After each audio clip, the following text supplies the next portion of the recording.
Assalamualaikum warahmatullahi wabarakatuh. Innal hamdalillah wa bihi nasta'inu ala umurillah la haula wala quwata illa billah. Asyhadu an la ilaha illallah wa asyhadu anna Muhammadar Rasulullah. Bapak Ibu, sahabat-sahabat semuanya, senang bertemu kembali di channel Senang Belajar. Kali ini saya akan berbagi bagaimana cara mudah membuat website sekolah menggunakan Google Site. Tentunya ini adalah gratis, mudah, dan sangat menarik hasilnya. Oke, sebelum kita lanjutkan, Bapak Ibu, ada baiknya yang belum subscribe silahkan tekan tombol subscribe. Kalau dikira video ini bermanfaat, silahkan Bapak Ibu bisa berbagi di media sosial Bapak Ibu semuanya. Semoga menjadikan kebaikan untuk kita semuanya. Video ini sebenarnya sekaligus menjawab dari sahabat yang menanyakan tentang kalau halaman sekolah sehalamannya sekalian dibuat beberapa mapel lebih rame, Pak. Nah, ini terkait dengan video yang dulu pernah saya buat, cara mudah membuat kelas online di Google Site. Maka di sini dalam kesempatan ini juga saya akan coba menggabungkan dengan kelas online yang sudah dibuat Bapak Ibu, kita kumpulkan di website sekolah kita. Oke, kita mulai. Sebelumnya saya menunjukkan salah satu website di Madrasah M. Awaidah Simbalang Sri. Di sini sebagai gambaran saja untuk membuat website sekolah. Ini ada beberapa halaman, ada halaman muka, halaman ruang informasi, halaman ruang guru, ruang kelas, ini mulai dari kelas 10 sampai kelas 12, terus perpustakaan, dan ada ruang kegiatan. Ini adalah satu sampel saja yang sudah saya coba sebagai contoh.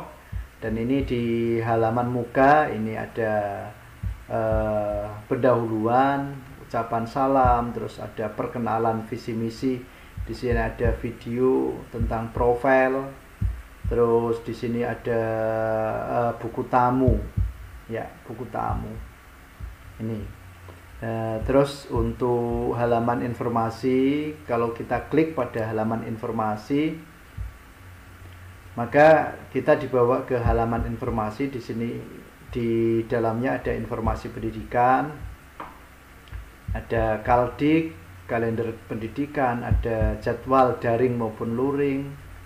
Terus ada jadwal KPM, itu permohonan KPM. Permohonan KPM ini kalau misalkan peserta didik atau orang tua mau mengetahui atau minta soft copy file KPM, maka tinggal diklik pada permohonan jadwal KPM, diklik permohonan, maka setelah diklik nanti akan dibawa ke dalam halaman Google Form, terus mengisi halaman, mengisi email dan kode kelas.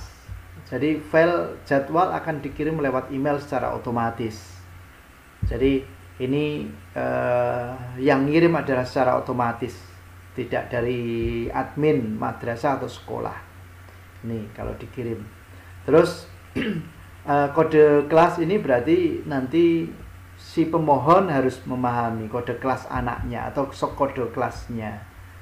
Misalkan, jadi tidak sembarang orang bisa meminta, tapi yang sudah mempunyai kode kelas. Tentunya kode kelas disampaikan di sekolahan atau di madrasah. Nih, termasuk misalkan peserta didik atau orang tua yang mau meminta kalender akademik, di sini bisa juga diberikan permohonan untuk kaldik, atau jadwal ujian juga seperti itu. Jadi file akan dikirim secara otomatis lewat email.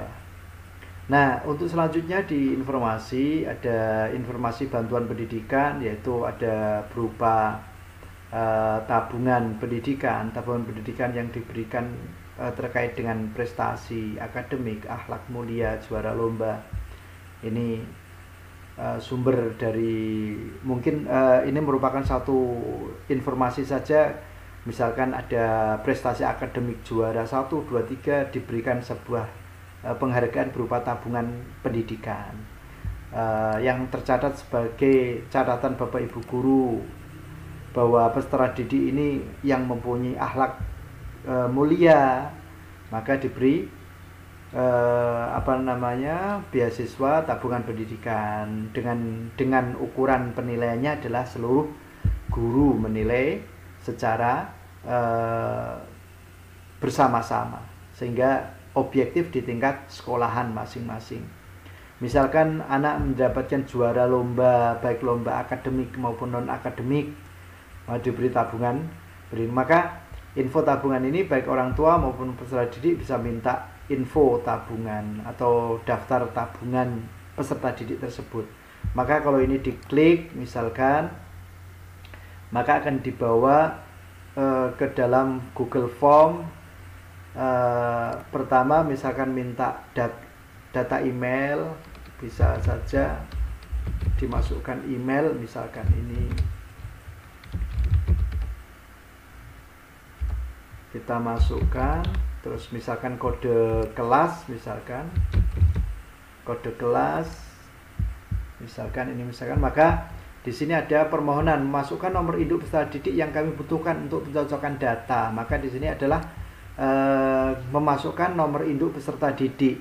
Nah, setelah nomor induk di peserta didik dikirim, maka pengiriman secara otomatis nanti dikirim lewat email berupa pengiriman otomatis nanti, sehingga yang ngirim adalah nanti sistem.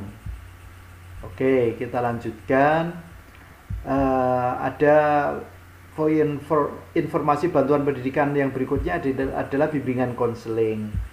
Nah, ini baik bimbingan konseling terkait dengan permasalahan pribadi, permasalahan belajar, atau bimbingan karir bagi anak-anak yang mau kuliah misalkan. Ini di sini permohonan bimbingan konseling. Termasuk bimbingan pelajaran privat. Jadi setiap peserta didik berhak mendapatkan bimbingan pendidikan pada mata pelajaran tertentu atau bimbingan keagamaan secara privat di madrasah di luar jam kegiatan belajar mengajar. Nah, misalkan seperti ini. Jadi ini adalah fasilitas yang difasilitasi oleh sekolah atau madrasah.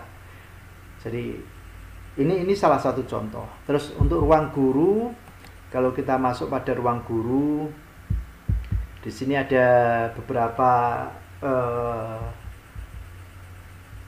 form, yaitu persiapan pembelajaran. Ini project planning atau perencanaan pelaksanaan pembelajaran. Ini ada ERPP.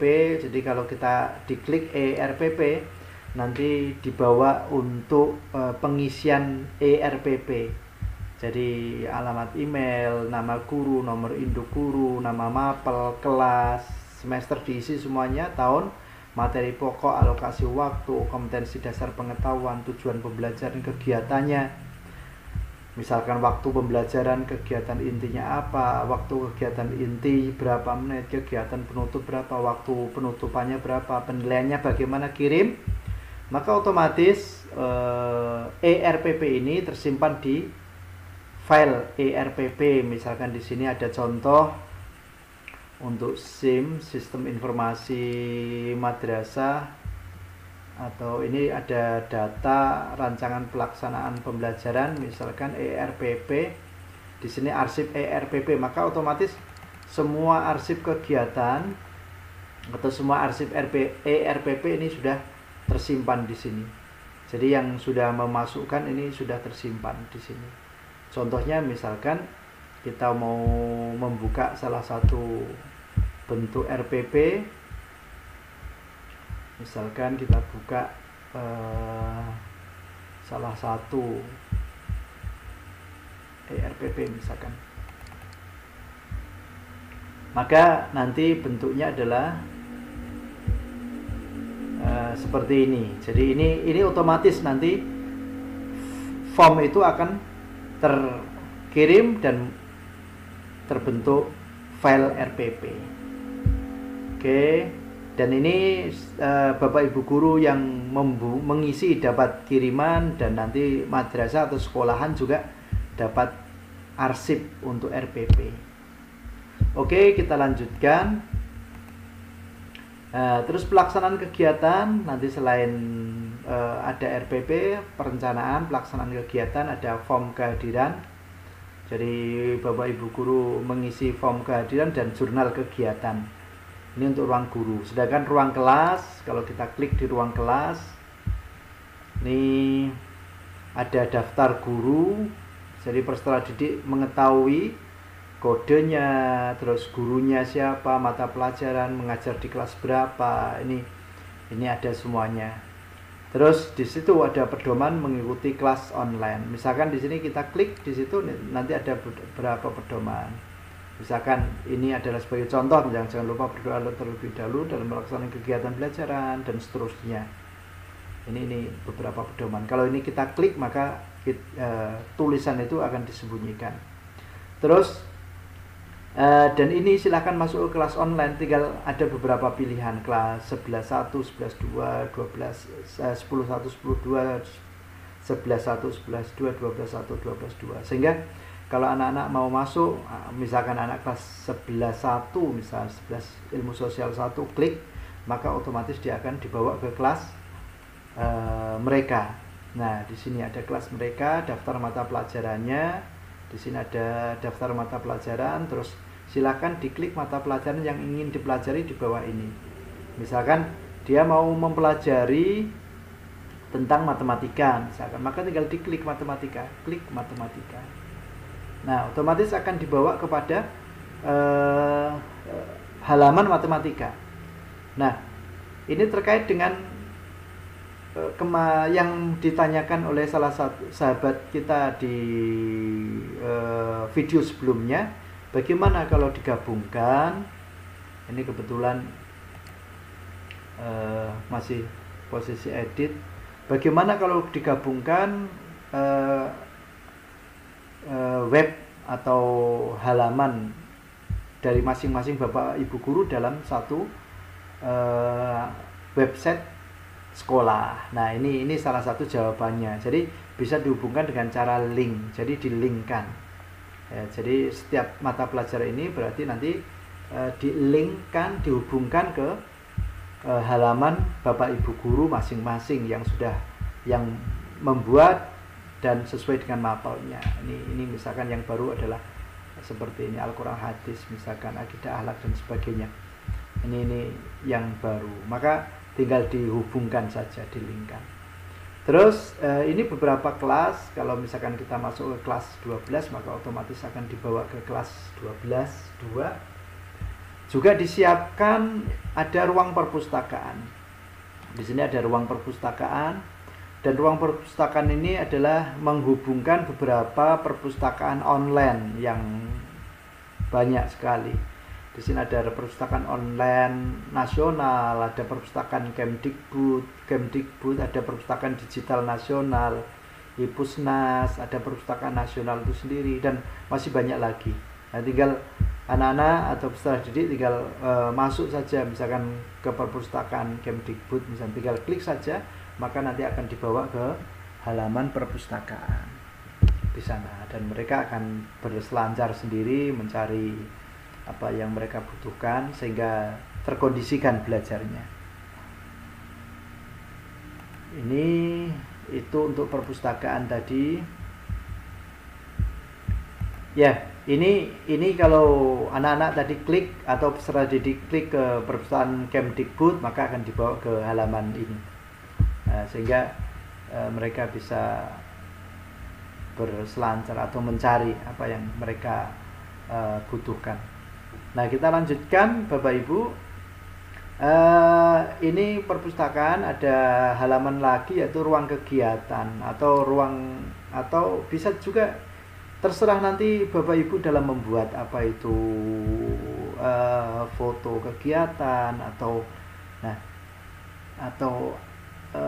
terserah nanti boleh, nanti kan ini hanya sebagai contoh saja. Ya, ini Bapak Ibu, ini sebenarnya foto kegiatan. Nanti terserah Bapak Ibu dalam pemberian nama halaman, silahkan Bapak Ibu kreasikan masing-masing. Dan ini merupakan foto-foto kegiatan yang nanti bentuknya berupa slide. Ini kita bisa ganti-ganti sehingga ada beberapa foto ini yang tampil dalam satu tema atau satu kegiatan. Misal muadaah ini ada beberapa foto misalkan ini yang ditampilkan, sehingga nanti tidak banyak tempat untuk menampilkan foto ini, dan itu ada dalam fasilitas Google Site.